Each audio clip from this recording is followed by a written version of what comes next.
Hi, I'm Mike Swain, and this is Stu Yamatake, my assistant. Welcome to Beginning Judo. This is the first tape in a series designed for instructors on how to teach Judo.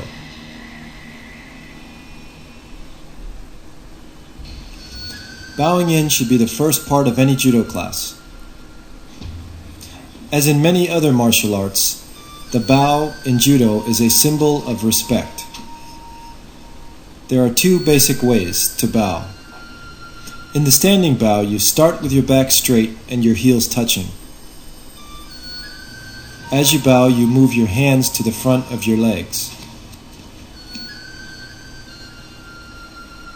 In the kneeling bow, your left leg comes down first, then your right. Your knees should be about 2 fists apart. The hands are placed in front, pointing toward each other at a 45-degree angle. A look from the rear shows that the left toe is underneath the right toe.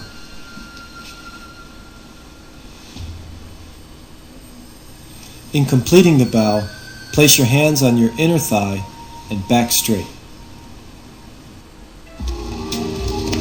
After bowing in, a warm-up period of 10 to 15 minutes is recommended. You should always start with running because it gets the blood flowing and limbers the body in order to stretch. Stretching increases the student's flexibility and prevents injuries, while also focusing their mind on the class.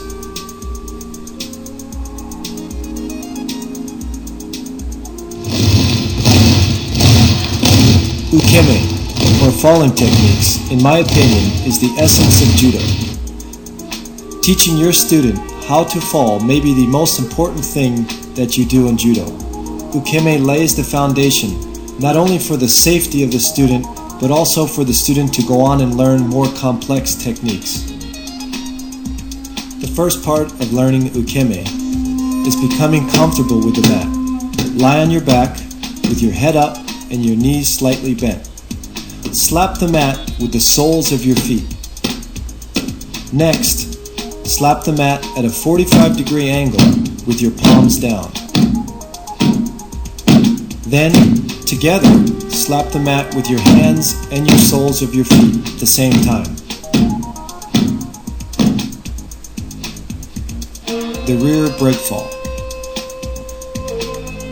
Start in a sitting position with your chin tucked in and your hands in front. Then, roll back, slap the mat at a 45-degree angle. As you slap the mat, your feet come up. Remember to breathe out as you're going back.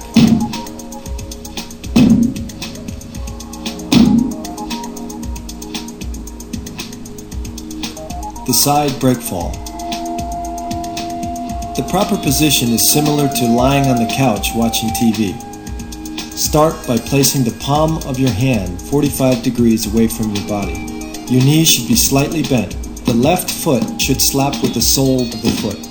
Your right foot should slap on the top of the foot. Slap your hand and your feet at the same time.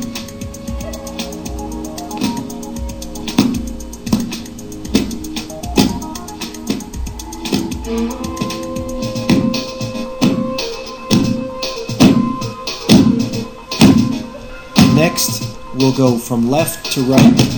The most important thing is not to let your feet cross over. Lift your hips off the mat and twist your body, slapping with your left hand, then your right hand.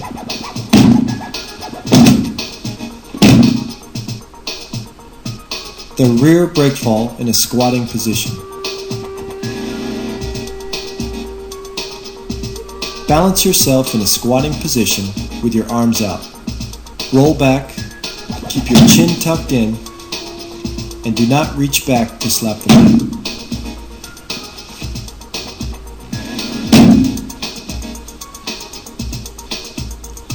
Your legs should come up freely as you roll back and slap the mat.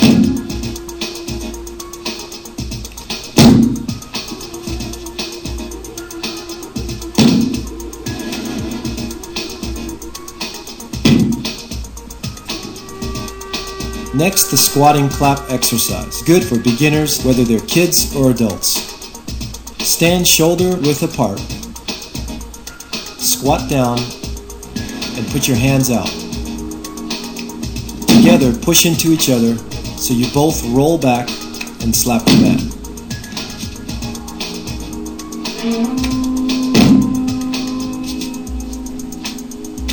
Next, try it on a diagonal direction.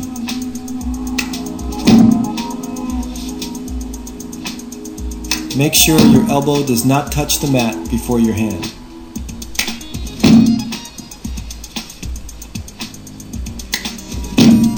This exercise teaches timing and also proper technique.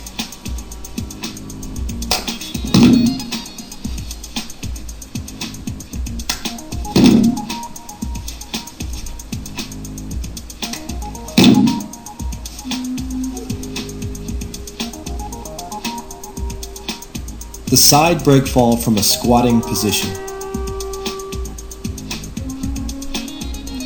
Maintain a wide stance in order to keep your center of gravity as low as possible.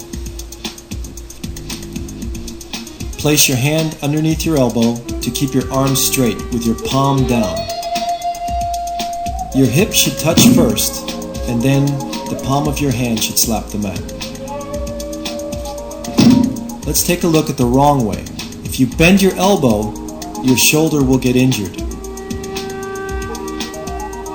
Again, keep your center of gravity low to the mat. Take a wide stance and squat as low as you can. Place your hand underneath your elbow to keep your arms straight. You want your hand to slap the mat before your elbow. As your foot slides across, your body falls, and then your hand slaps the mat. After you feel comfortable with the right side, switch to the left side. This is a difficult position for beginners. Make sure they maintain a wide stance and keep their elbows straight. The forward breakfall.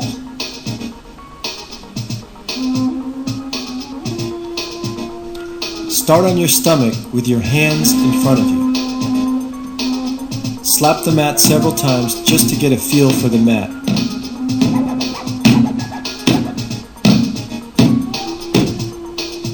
Next, from the kneeling position, fall forward and slap the mat with your hands in front of your face.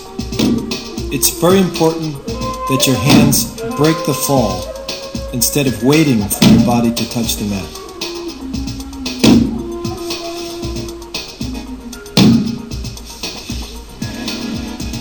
From the standing position, relax your body, fall forward, again slapping the mat before your body touches.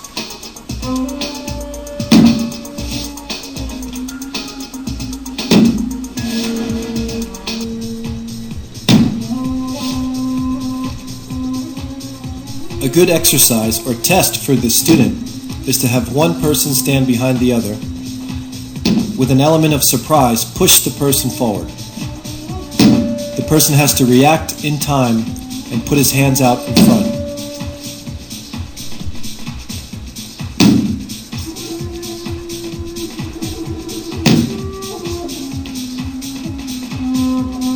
Have them also work on it from the side position.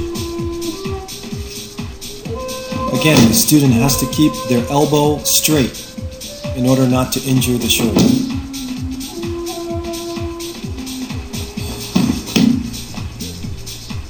And finally, from the front position to the back. This is a true self-defense test. Keep your chin tucked in, make sure your head does not hit the mat.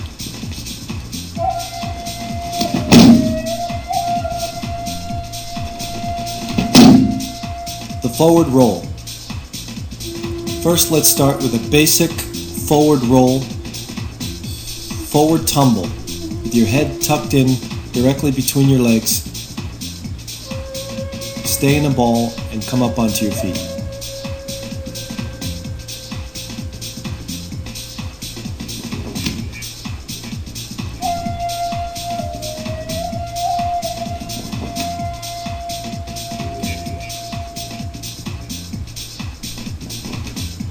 The forward judo break fall. The difference between this and the last technique that you saw was the fact that we roll over the shoulder and not straight forward. Start from a kneeling position. Remember, if you're going to roll to the right side, your right hand is placed forward first. Roll on your right shoulder and slap with both your hands and your legs. Push off with your left foot while turning your head to the left.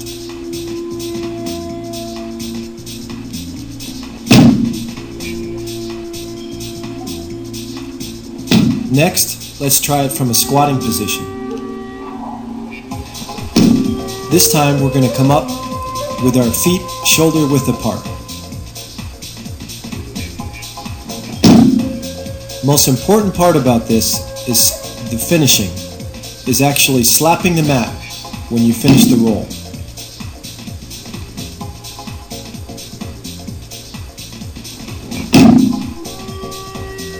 Again, push forward, come up with your feet shoulder width apart.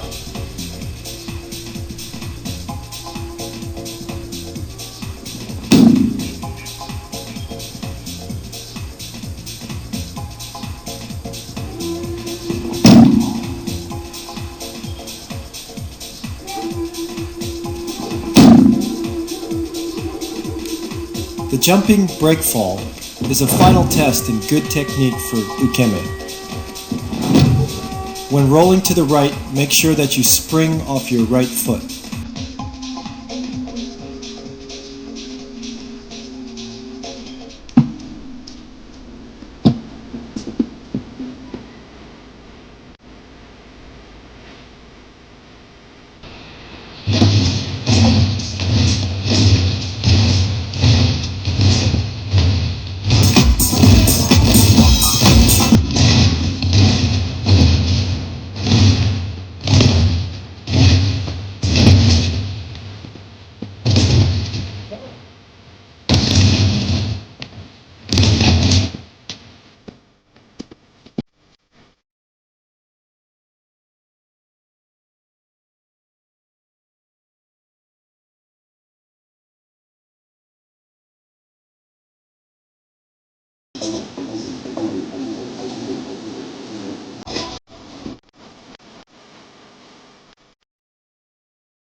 Good serve.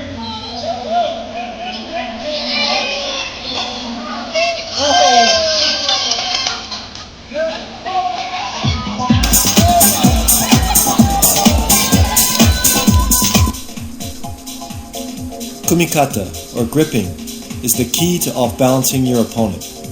The most basic grip in Judo is one hand on the sleeve and one hand on the lapel.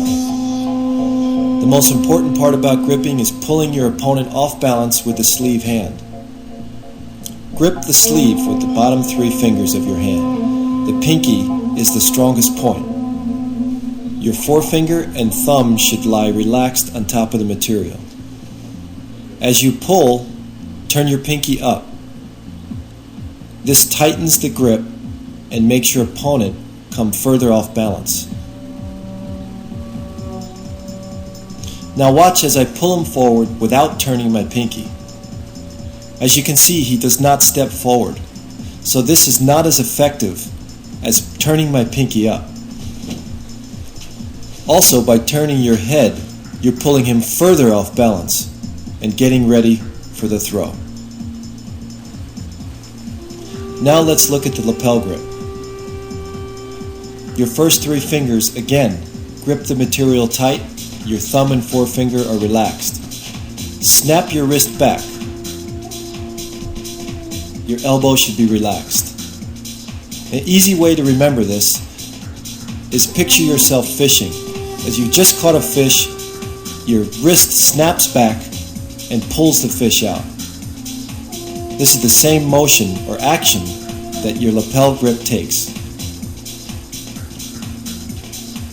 The more relaxed, the faster you can pull them forward.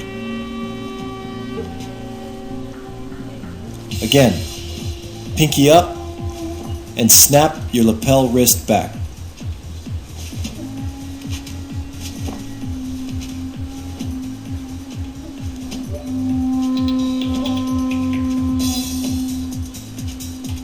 Now let's look at the various ways that you can grip your opponent in Judo. We start by gripping both collars. Next, you can move your hand over a little bit further in between the arm and the collar. Your lapel hand can switch to the back of the head while maintaining the collar pulling position. Next, you can grip around the back with your thumb inside the collar or out.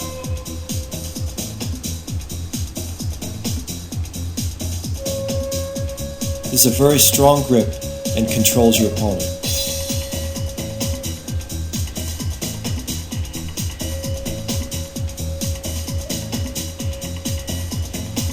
We can also grip underneath the arm, but this grip is very difficult to get in a competition. And also the belt. However, if you grip the belt, you must attack within 3 seconds. Tai Sabaki, stance and body movement. In Judo, posture is very important to control and throw your opponent. A good posture is your whole body being relaxed. Feet are parallel and slightly inward. Knees are slightly flexed. Legs about shoulder width apart, and hips, back, and shoulders should be relaxed but alert. There are 3 basic stances. Straight, where your feet are parallel apart. Left, where your left foot is slightly forward. And right, where your right foot is slightly forward.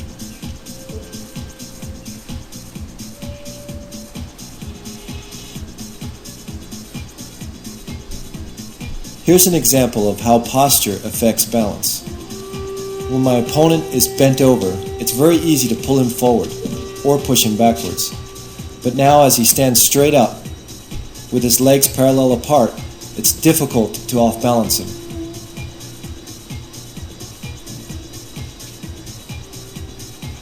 The basic theory in Judo is that if an opponent is pushing against you, you pull him off balance using his force against himself.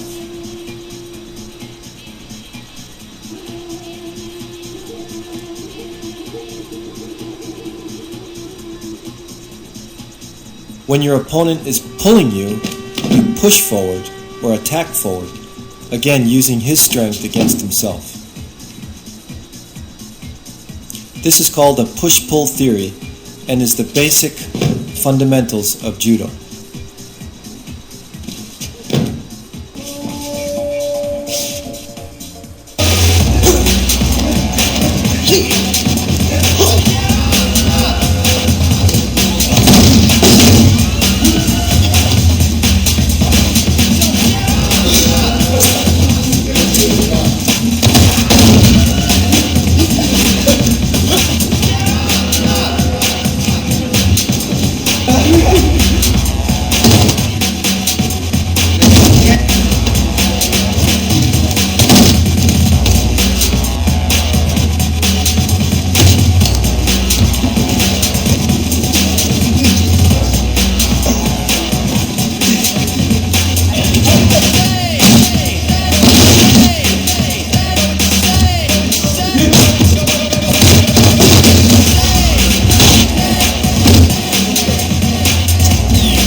Hizagaruma, knee wheel.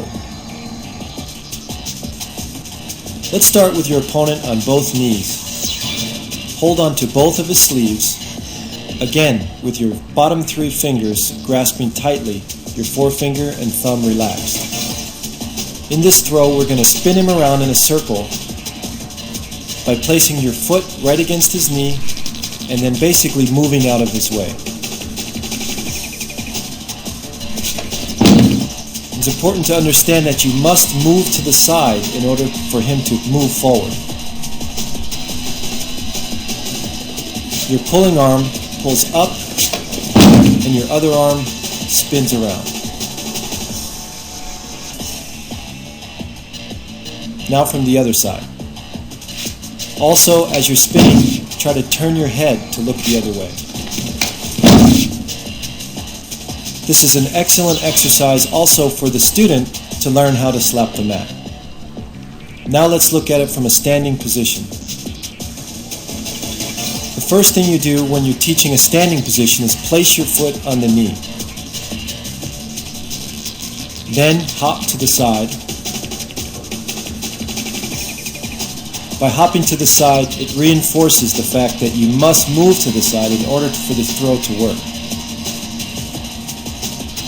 As you step to the side, make sure you pivot your foot in.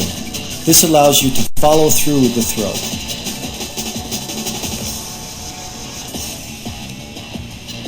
Let's put it all together.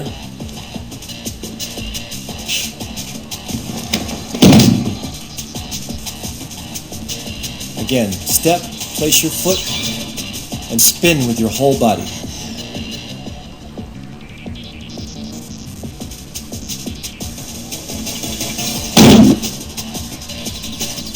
Notice, if I try to teach this from a lapel grip, the beginner can reach out and hurt his arm. Therefore, it's important to first teach this from a sleeve grip. Now let's take a look at the correct timing. As I step back into the side, he steps forward. At that moment is when I place my foot on his knee.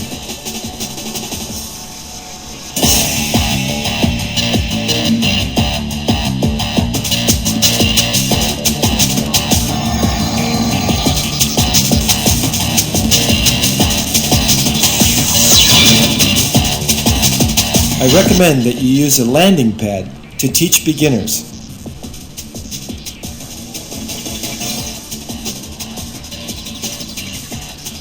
Taotoshi, body drop.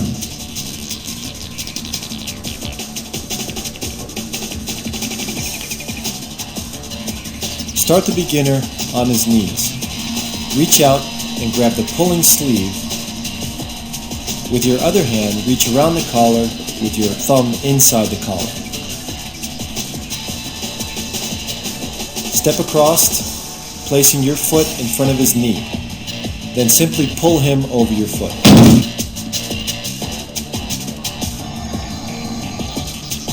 The reason you put your hand around his neck is to protect his head from hitting the floor.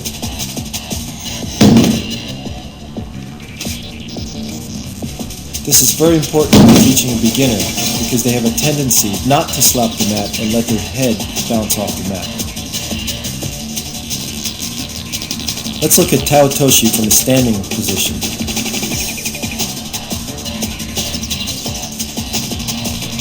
First, pull your opponent off balance, then move into the proper position. The position should be your knees bent, back straight. Your pulling hand should be about chest high, and your lapel hand should be just underneath his ear. The wrong way to do this is if your pulling hand is down by your belt. That leaves no leverage to pull him over your leg. Here's a side view of the throw. Notice that the direction of the throw is over the leg and not over the hip. This enables for a quick and easy throw.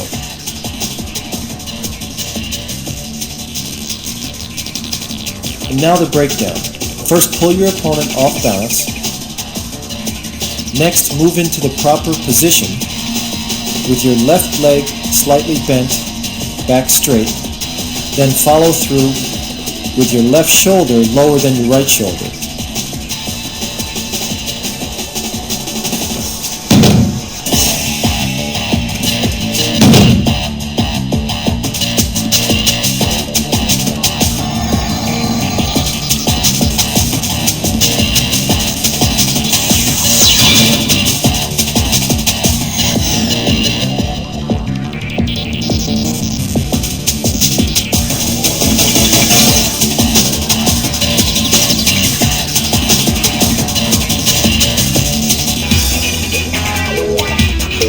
Ogoshi, full hip throw.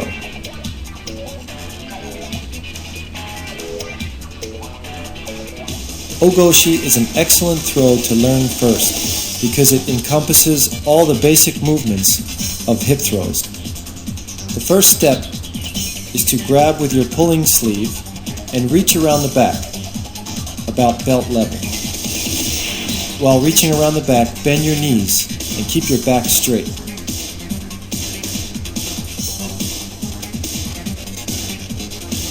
Next, reach around and pick up your opponent. Notice when I pick up my opponent, my back is straight and my knees are doing the work. So I bend my knees and pick him up. You want your center of gravity to be underneath his belt line. Step 3 is to reach around, pick up, and throw. It's important to pull him off balance first before you try to pick him up.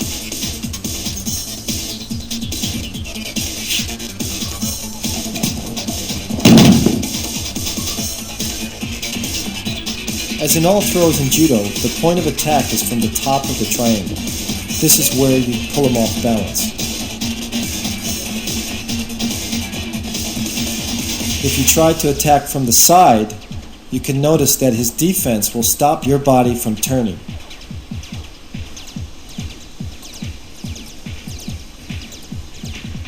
This is a point where most beginners will get stuck. Therefore, go back to the top of the triangle, pull your opponent, pick him up, and then throw.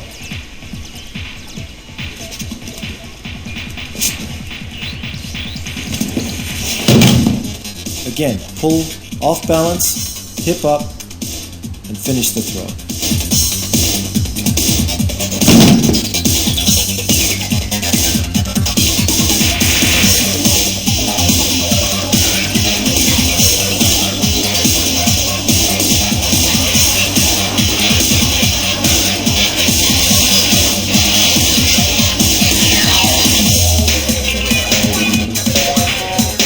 Let's look at the timing of Ogoshi. As I move backwards, my opponent follows. I'm going to pivot on my left leg, and my right leg follows around.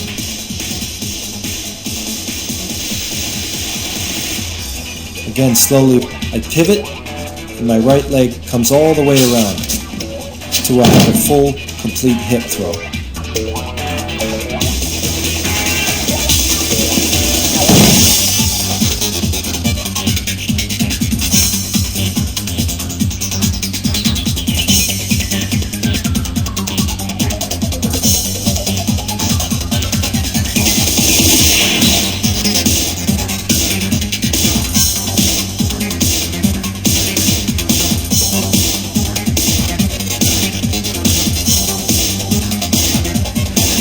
A good exercise for Ogoshi is to practice the counter, which is Ogoshi itself. First, as your opponent attacks, you stop him, and then you slide your hips in front of him for another Ogoshi. It's important to stop your opponent, then move to the side, bend your knees, using your full hip to throw your opponent.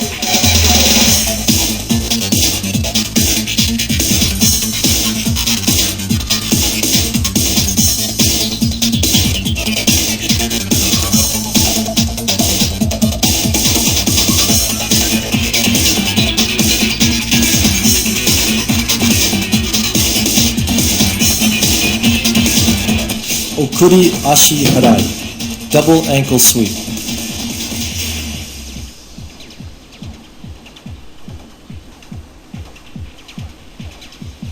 Ashiwaza, or foot techniques, to me is the essence of judo, because no matter how big your opponent is, a properly executed foot sweep can bring him down. The correct methods for foot sweeping is to keep the sweeping leg straight. The supporting leg should be slightly bent, and the foot should turn in so that the sole of your foot is sweeping his leg. Much like you're sweeping a broom, the important thing is that you follow through. Your hands also play an important role. If you want to sweep to the left, then you turn to the left. If you want to sweep to the right, you turn to the right. As you can see, there's many different directions: frontwards, backwards, or sideways.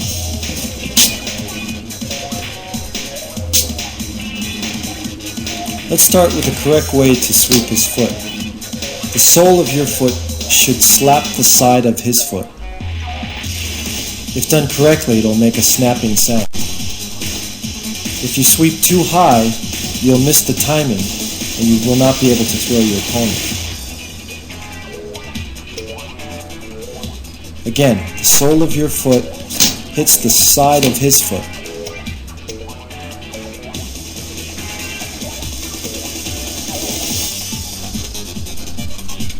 Notice how I step to the side and then my foot follows.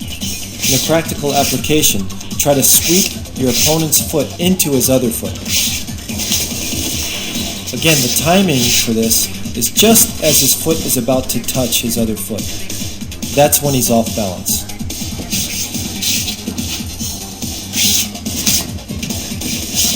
Next, follow through with a sweeping motion to throw your opponent.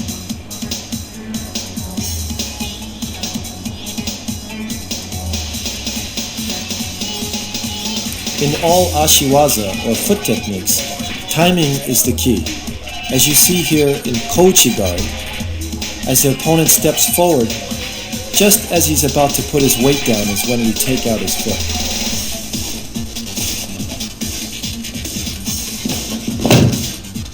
In all ashiwaza, this is the key.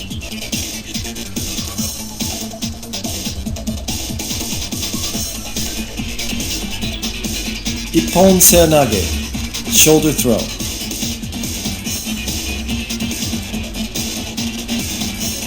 Let's take a look at the proper leg position. Your legs should be about shoulder width apart, with your knees bent and your back straight. The proper way to pick him up is to bend your knees and keep your back straight.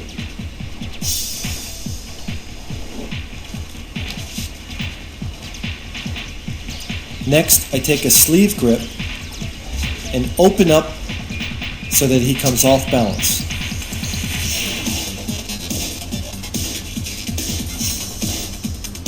Your left arm should come underneath his left arm and your right sleeve should pull forward. Let's take a look at the positioning of the left arm. The shoulder should be at the same height as his shoulder and not underneath. Pull straight forward. As I step in with my left leg, I pull him forward off balance, turning and throwing. Again, the shoulder should not dip below his shoulder, otherwise he'll slide off your back.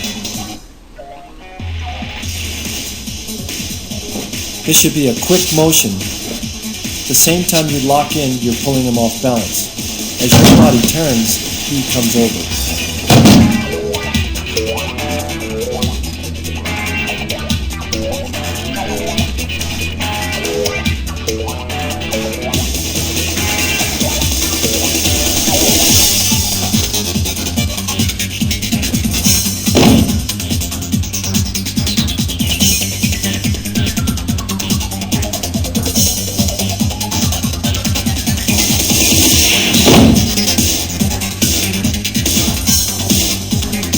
Osotogari, outer leg reap.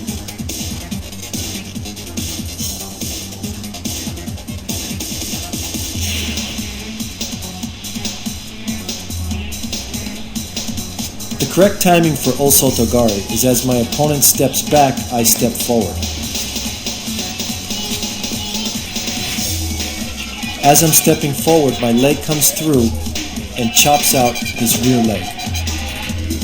The translation from Japanese, gari, means to chop or to cut. So it's important that I use this action against his leg.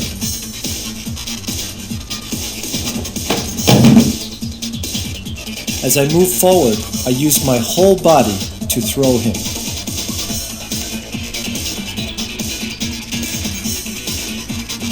To break it down, as I pull him off balance, my right hand pulls across my chest, my chin is down, and my leg is straight.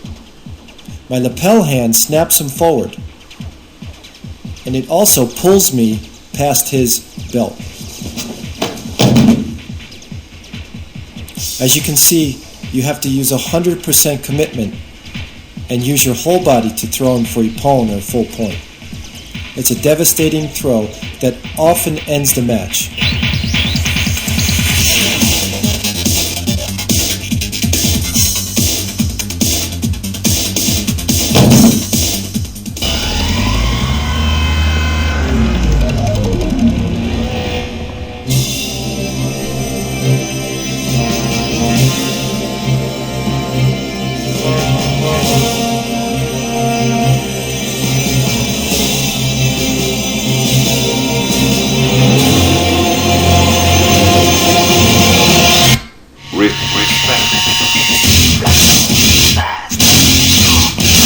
Determination, self-control, courtesy, integrity, self-discipline.